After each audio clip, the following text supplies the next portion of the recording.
Good morning and नमस्कार दोस्तों, स्वागत है आप सभी का आपके अपने YouTube channel GK search engine पर।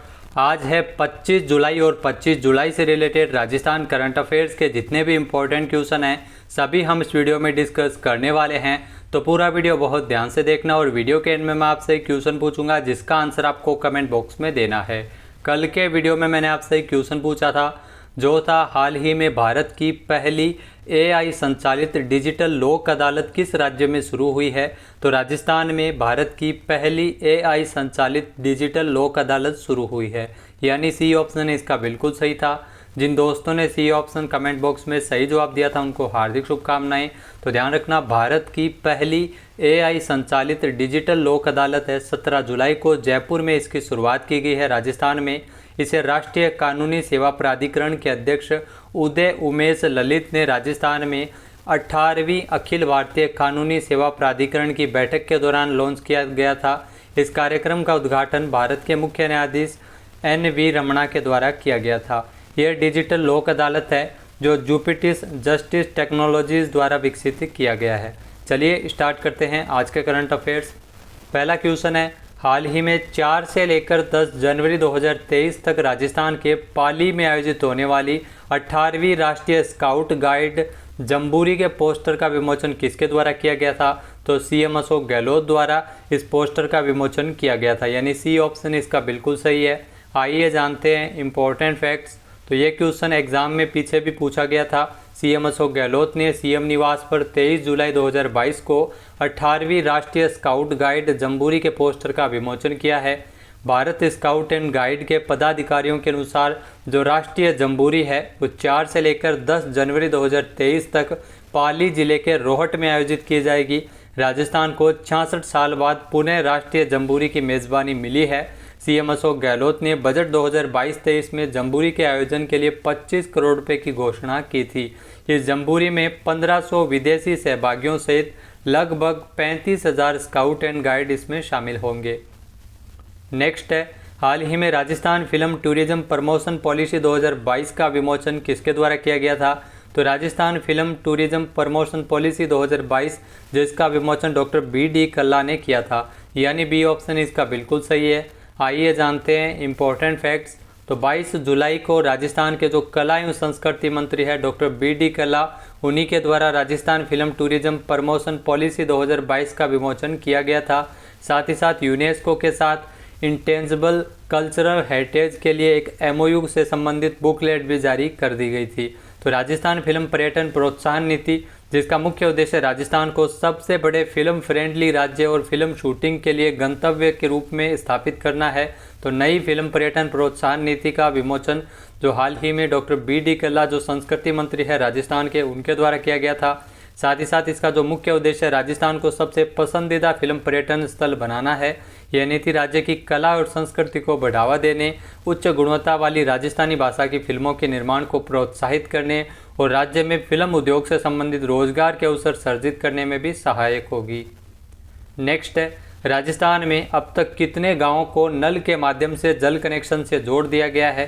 तो राजस्थान में अब तक 1391 गांवों को नल के माध्यम से जल कनेक्शन से जोड़ा गया है, यानी बी ऑप्शन इसका बिल्कुल सही है। आइए जानते हैं इम्पोर्टेंट फैक्ट्स। तो राजस्थान में जो अभी तक 1391 गाँवों तथा 72 ग्राम पंचायतों को 100% नल के माध्यम से जल कनेक्शन से जोड़ा गया है जल जीवन मिशन के अंतर्गत। साथ ही साथ ये भी आपको ध्यान रखना है, राजस्थान है वो ग्राम जल स्वच्छता समितियों के गठन में भी अग्रणी है, शीर्ष स्थान पर है। अभी तक 43,364 में से 43,251 गाँवों में ग्राम जल स्वच्छता समितियों का गठन किया जा चुका है। तो राजस्थान है वो अव्वल है। तो यहाँ से 2 क्वेश्चन आपके बन गए। अभी तक राजस्थान में 1391 गाँवों को नल के माध्यम से जल कनेक्शन से जोड़ा जा चुका है। पानी की गुणवत्ता की जांच के लिए राज्य में 32 जिलों में जिला स्तरीय प्रयोगशाला जबकि एक राज्य स्तरीय प्रयोगशाला स्थापित की गई है।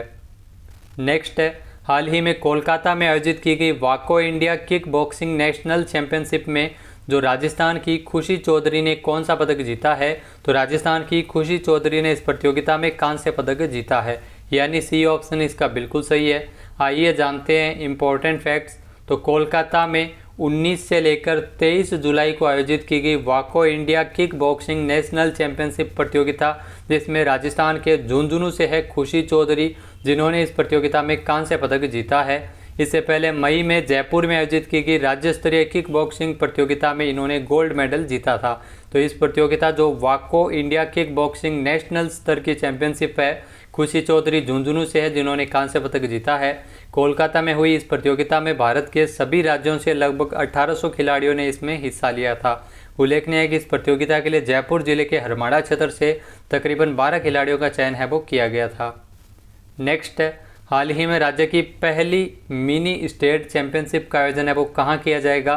तो राजस्थान की पहली मिनी स्टेट चैंपियनशिप जिसका आयोजन है वो जयपुर में किया जा रहा है, यानी बी ऑप्शन इसका बिल्कुल सही है। आइए जानते हैं इम्पोर्टेंट फैक्ट्स। तो राजस्थान की जो पहली मिनी स्टेट चैंपियनशिप है जो जयपुर में अक्टूबर माह में आयोजित की जाएगी हैंडबॉल की। इसके अलावा राजस्थान में all India Hanuman Singh handball tournament जो नवंबर में जयपुर में आयोजित किया जाएगा। हाल ही में जो राज्य हैंडबॉल संघ की कार्यकारिणी एवं साधारण सभा की बैठक हुई थी जिसमें ये महत्वपूर्ण निर्णय लिए गए थे। नेक्स्ट क्वेश्चन है, हाल ही में नेशनल मुआय थाई चैंपियनशिप में राजस्थान ने कुल कितने स्वर्ण पदक जीते हैं। तो हाल ही में आयोजित की गई नेशनल मुआय थाई चैंपियनशिप जिसमें राजस्थान ने 14 स्वर्ण पदक जीते हैं, यानी बी ऑप्शन इसका बिल्कुल सही है। आइए जानते हैं इम्पोर्टेंट फैक्ट्स। तो नेशनल मुआय थाई चैंपियनशिप जिसमें राजस्थान को 14 स्वर्ण पदक जीते हैं, देवास मध्य प्रदेश में आयोजित की गई थी। नेशनल मुआय थाई चैंपियनशिप जिसमें राजस्थान ने 14 गोल्ड मेडल, 8 सिल्वर मेडल और 15 ब्रॉन्ज मेडल जीतने में सफलता पाई थी। इस चैंपियनशिप में जयपुर की तनुश्री भारद्वाज ने सीनियर महिला कैटेगरी में स्वर्ण पदक जीता है और वह फाइट में चैंपियनशिप बेल्ट जीतने वाली राजस्थान की पहली खिलाड़ी बन गई है, तो ये भी आप ध्यान रख सकते हैं। इसके अलावा इस चैंपियनशिप में 26 राज्यों के 950 से अधिक खिलाड़ियों और अधिकारियों ने इसमें हिस्सा लिया था। नेक्स्ट है, हाल ही में शूटिंग बॉल खेल के एशिया कप का आयोजन राजस्थान के किस जिले में किया गया था। तो हाल ही में आपको बता दें कि शूटिंग बॉल खेल के एशिया कप का आयोजन है वो राजस्थान के जयपुर में किया गया था, यानी सी ऑप्शन इसका बिल्कुल सही है। आइए जानते हैं इम्पोर्टेंट फैक्ट्स। तो शूटिंग बॉल खेल के एशिया कप का आयोजन है वो जयपुर में स्थित SMS इंडोर स्टेडियम में 3 से लेकर 5 जून 2022 तक किया गया था। इससे पूर्व 30 वर्ष पहले 1992 में एशिया कप शूटिंग बॉल का मैच है वो आयोजित किया गया था। जयपुर में खेले गए एशिया कप शूटिंग बॉल में 12 देशों से खिलाड़ी आए थे। 12 देशों में शामिल हुए थे जिसमें Singapore, UAE, Saudi Arab, Indonesia, Nepal, Sri Lanka, Bhutan, Malaysia, Bharat, Bangladesh, Turkey और थाईलैंड इसमें शामिल थे। तो 3 से लेकर 5 जून तक जयपुर में इस प्रतियोगिता का आयोजन किया गया था। नेक्स्ट क्वेश्चन है, हाल ही में किस राज्य सरकार द्वारा बाल संरक्षण संकल्प यात्रा शुरू की गई है। तो बाल संरक्षण संकल्प यात्रा है जो राजस्थान सरकार द्वारा शुरू की गई है, यानी ए ऑप्शन इसका बिल्कुल सही है। आइए जानते हैं इम्पोर्टेंट फैक्ट्स। तो राजस्थान सरकार द्वारा बाल संरक्षण के लिए चलाए जा रहे विभिन्न कार्यक्रमों और योजनाओं के साथ साथ बाल अधिकारों के बारे में जानकारी देने के लिए प्रदेश के गांव और ढाणी स्तर तक पहुंचाने के लिए एक विशेष अभियान चलाया जा रहा है। बाल संरक्षण संकल्प यात्रा शुरुआत की गई है जो राजस्थान सरकार द्वारा। इस यात्रा की शुरुआत जो बाल संरक्षण संकल्प यात्रा CM अशोक गहलोत ने 24 जून 2022 को हरी झंडी दिखाकर रवाना किया था। 7 जिलों की 7 जिलों की 140 ग्राम पंचायतों में इस यात्रा के माध्यम से राज्य सरकार की ओर से जो बाल संरक्षण के लिए चलाए जा रहे कार्यक्रमों के बारे में विस्तार से बताया जाएगा।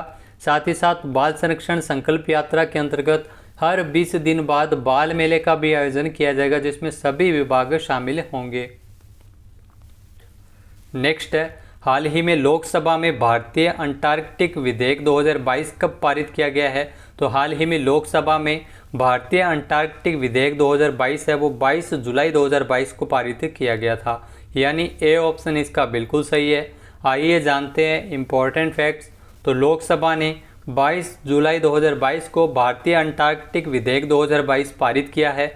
इस विधेयक का मुख्य उद्देश्य अंटार्कटिक क्षेत्र में भारतीय अनुसंधान स्टेशनों को देश के घरेलू कानूनों के तहत लाना है, जिसे केंद्रीय पृथ्वी विज्ञान मंत्री जितेंद्र सिंह के द्वारा लोकसभा में पेश किया गया था और यह विधेयक 22 जुलाई को लोकसभा से पारित हुआ है। नेक्स्ट है, हाल ही में राष्ट्रीय ध्वज दिवस कब मनाया गया। तो ये आप ध्यान रखिएगा, राष्ट्रीय ध्वज दिवस है वो हाल ही में 22 जुलाई को मनाया गया है। यानी बी ऑप्शन इसका बिल्कुल सही है। आइए जानते हैं इम्पोर्टेंट फैक्ट्स। तो भारत में हर साल 22 जुलाई को राष्ट्रीय ध्वज दिवस के रूप में मनाते हैं। इस दिन 1947 में तिरंगे को भारत के राष्ट्रीय ध्वज के रूप में अपनाया गया था। भारत के राष्ट्रीय ध्वज को अपनाने के लिए हर साल 22 जुलाई 1947 को, आपको बता दी कि हर साल मनाया जाता है, और इसके लिए 22 जुलाई 1947 को दिल्ली के संविधान हॉल में भारतीय संविधान सभा के सदस्यों द्वारा इसमें चर्चा की गई थी। 1947 में तिरंगे को भारत के राष्ट्रीय ध्वज के रूप में अपनाया गया था 22 जुलाई को, इसलिए हर साल 22 जुलाई को राष्ट्रीय ध्वज दिवस के रूप में मनाते हैं। तो पंडित जवाहरलाल नेहरू द्वारा भारत के राष्ट्रीय ध्वज के रूप में तिरंगों को अपनाने का प्रस्ताव है वो 1947 में रखा गया था। अब बात कर लेते हैं आज के हमारे क्विज की। तो आज का हमारा क्विज है, हाल ही में राजस्थान डोमेस्टिक ट्रेवल मार्ट 2022 के दूसरे संस्करण का उद्घाटन कब किया गया था। एक बार फिर से सुनिएगा, राजस्थान डोमेस्टिक ट्रेवल मार्ट 2022 जिसका आयोजन जयपुर में हो रहा है और इसका जो दूसरा संस्करण का उद्घाटन है वो कब किया गया था। इसका सही आंसर आपको कमेंट बॉक्स में देना है। और अगर ये वीडियो आपको पसंद आए तो इसे लाइक और शेयर जरूर कीजिएगा। साथ ही साथ हमारे चैनल को भी जरूर सब्सक्राइब करें। वीडियो की जो PDF फाइल है वो आप वीडियो के डिस्क्रिप्शन बॉक्स में टेलीग्राम चैनल का लिंक दिया हुआ होगा, जहां से आप डाउनलोड कर सकते हैं। क्वेश्चन का आंसर आप वोट करके भी कर सकते हैं। वीडियो देखने के लिए धन्यवाद। जय हिंद, जय भारत, जय राजस्थान।